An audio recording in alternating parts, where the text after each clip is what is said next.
With just 1 week to go before the Iowa Democratic caucuses, a pro-life Democrat takes on one of the top candidates on his and the party's position on abortion. Do you want the support of pro-life Democrats, pro-life Democratic voters? There are about 21 million of us. And if so, would you support more moderate platform language in the Democratic Party to ensure that the party of diversity and inclusion really does include everybody? Well, I respect where you're coming from, and I hope to earn your vote, but I'm not going to try to earn your vote by tricking you. I am pro-choice, and I believe that a woman ought to be able to make that decision. Kristen Day, Executive Director of Democrats for Life of America, taking on the former South Bend, Indiana mayor in last night's Fox News Channel's town hall with Pete Buttigieg. Buttigieg went on to say that he supports the position of the Democratic Party and the, quote, framework of Roe versus Wade. Kristen Day joins us now by Skype via Skype from Topeka, Kansas, where she is meeting with lawmakers. Kristen, thank you so much for joining us. We appreciate it.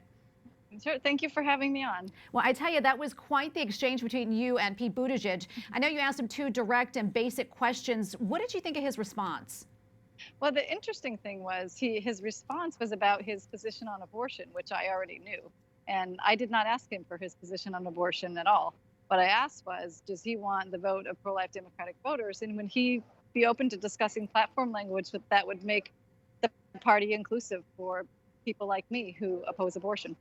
I know the audience last night applauded the former mayor when he stated his pro-abortion stance. What was it like to be there last night as a pro-life Democrat? You know, honestly, I was very encouraged because after I asked my question and they went to commercial break, everybody around me turned around and they said it was a very good question and they didn't like Mayor Pete's answer. So these were Mayor Pete's supporters who were concerned. And after the town hall ended, people came up to me and said, thanks for answering the question. I didn't get one criticism, only support. You pointed out that there are tens of millions of pro-life Democrats across the country.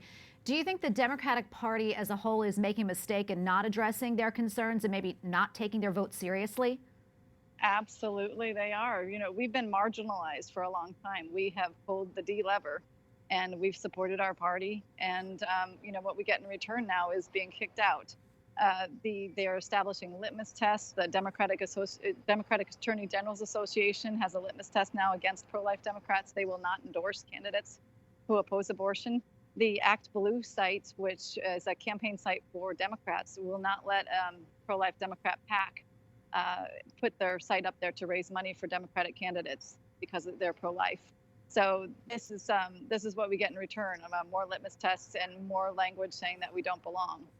On Friday, President Trump became the first U.S. sitting president to address the March for Life in person. I know you were there. What did you think of his remarks and about the fact that he was actually there?